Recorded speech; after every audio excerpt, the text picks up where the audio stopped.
That was Imam Sufi Altaf Saab, who was the Imam of the local masjid that we stood in today. Alhamdulillah, he recited the tilawat of the Quran in his beautiful voice. And we are celebrating today the Milad of the Prophet Sallallahu Alaihi Wasallam and the Urs Barak of our Murshid Kareem, the Khwaja-e Rahmatullahi Alayhi. And in the remembrance of the Milad of the Prophet Sallallahu Alaihi Wasallam and the Shan of the Prophet Sallallahu Alaihi Wasallam, the great Sufi saint, Sheikh Shadi Shirazi Rahmatullahi Alayhi, in his heart he is erupted with the love of the Prophet Sallallahu Alaihi Wasallam, and he wants to express that in writing. So he puts his pen to paper, and in that love, in intoxication of the Prophet Sallallahu Alaihi Wasallam, he writes, "Balagha al-ula bi kamalihi." In English, it means he reached the highest place with his perfection. And Imam Sheikh Shadi Shirazi Rahmatullahi Alayhi writes this describing the journey of the Prophet Sallallahu Alaihi Wasallam, the night of Miraj, when he went to meet Allah Subhanahu Wa Ta'ala. So he says, "Is balagha al-ula bi kamalihi."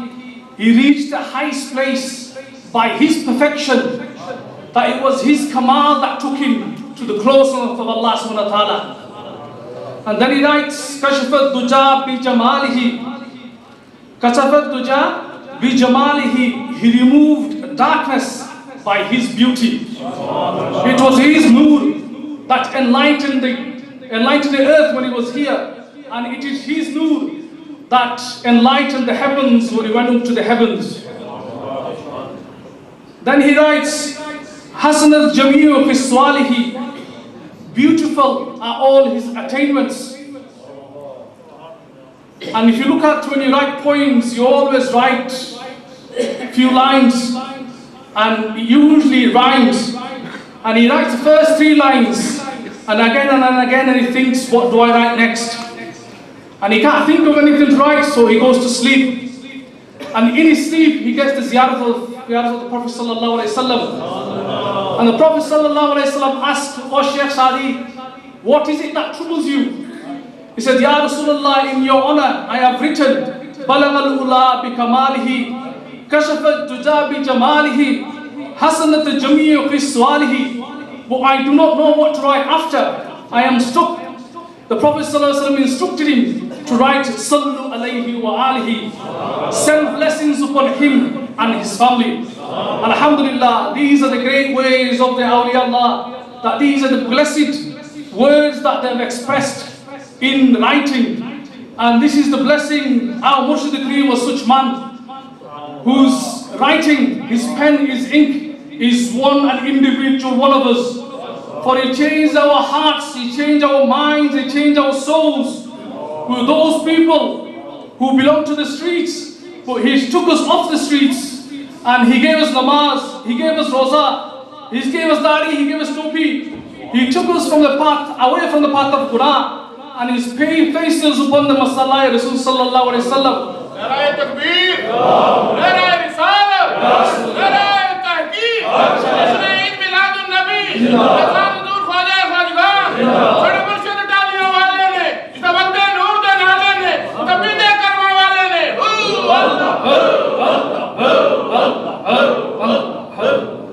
Indeed, we are indebted to him, and we cannot repay him back and honor him the way we would like to. We don't have the words to express his honor.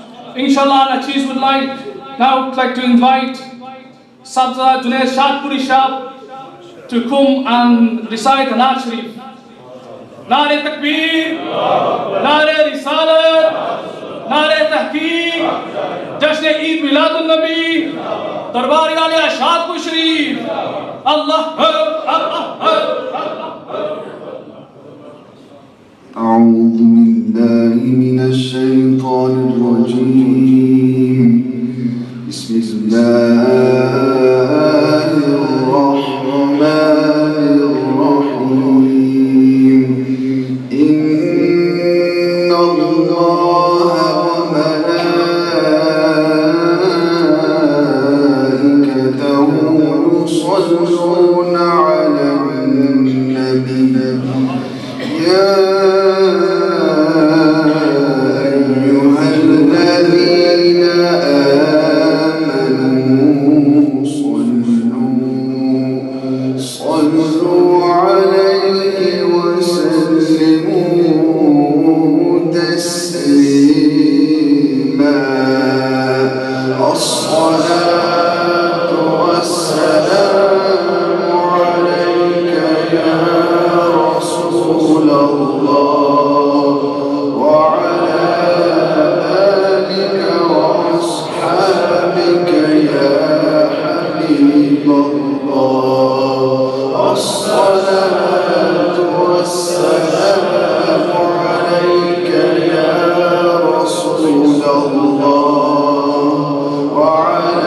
مولاي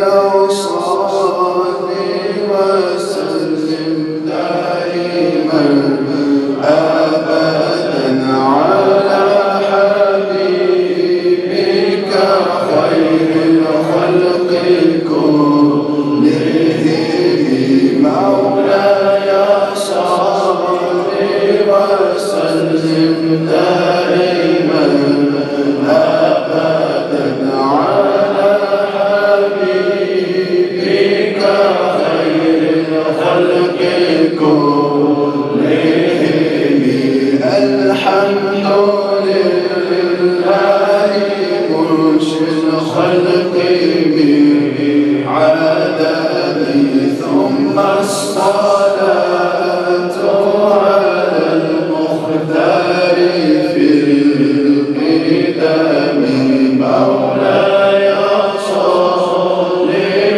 صل وسلم دائما أبدا على حبيبك خير الخلق كلهم مولاي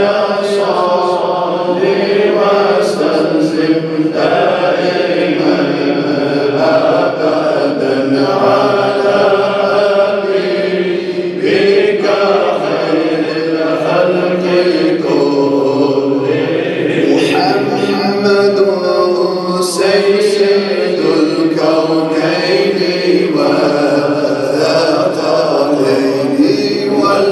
والثقلين والفريقين من عرب ومن عجم مولاي صل وسلم دائما أبدا على حبيبك خير الخلق كلهم مولاي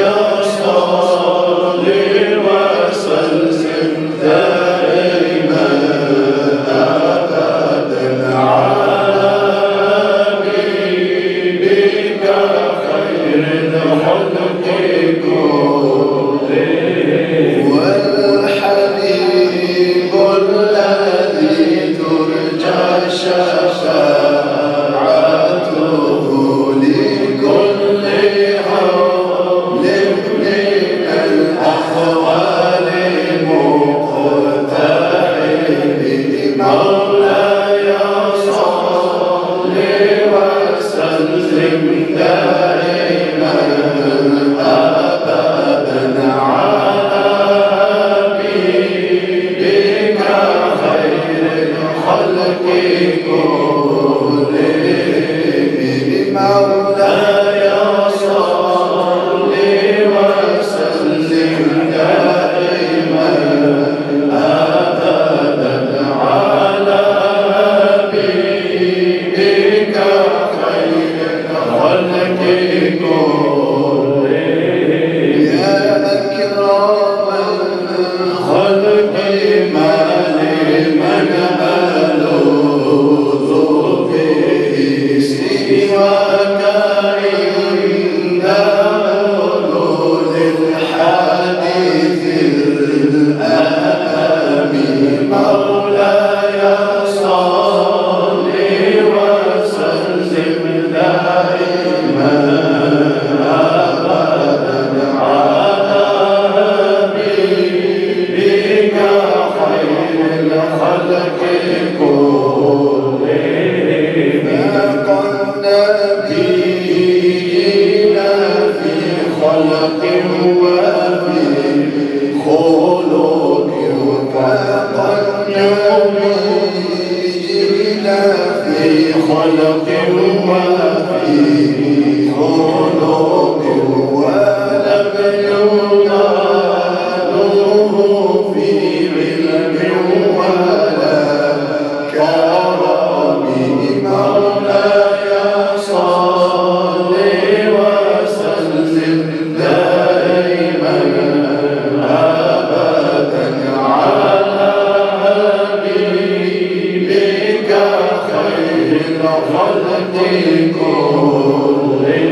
فالصدق في الغار والصديق لم يرى فالصدق في الغار والصديق لم يرى وهم يقولون ما بالغار من آرامي مولاي صل وسلم دائما أبدا على حبيبك خير الخلق كلهم مولاي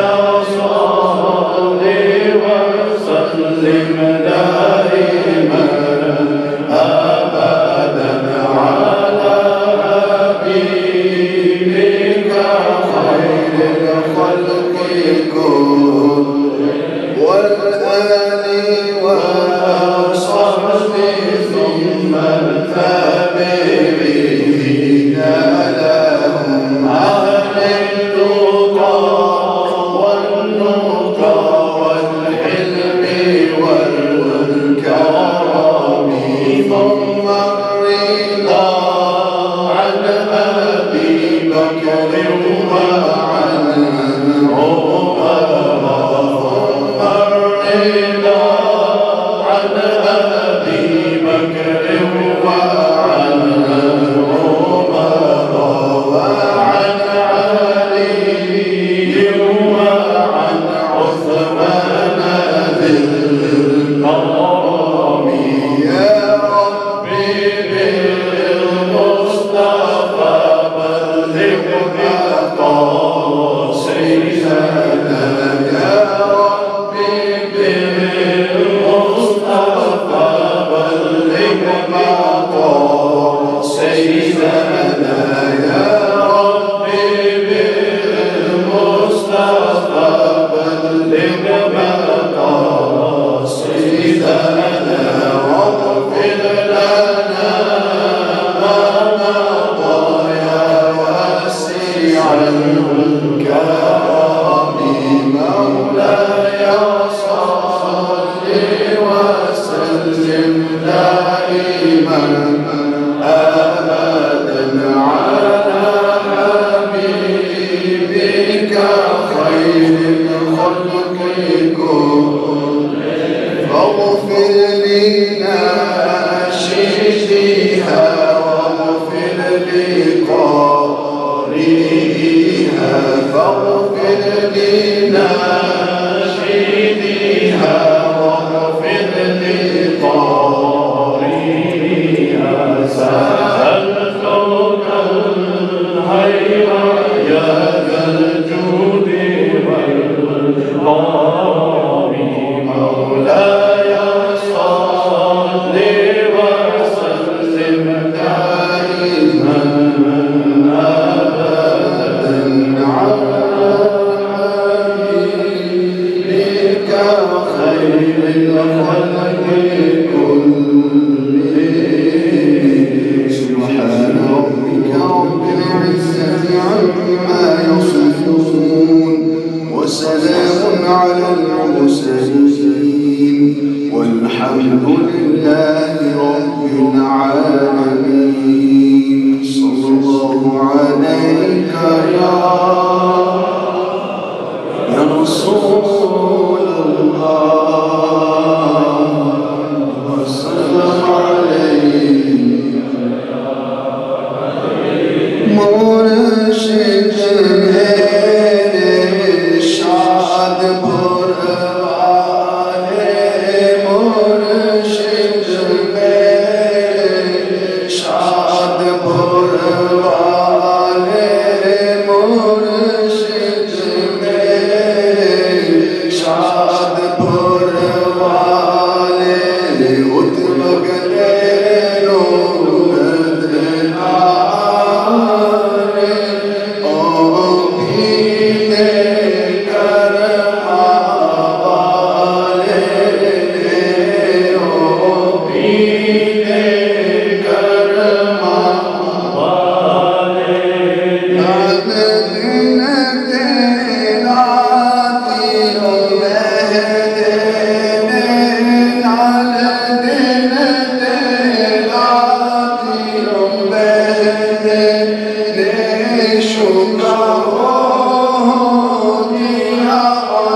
روشن ہوئے زمین پر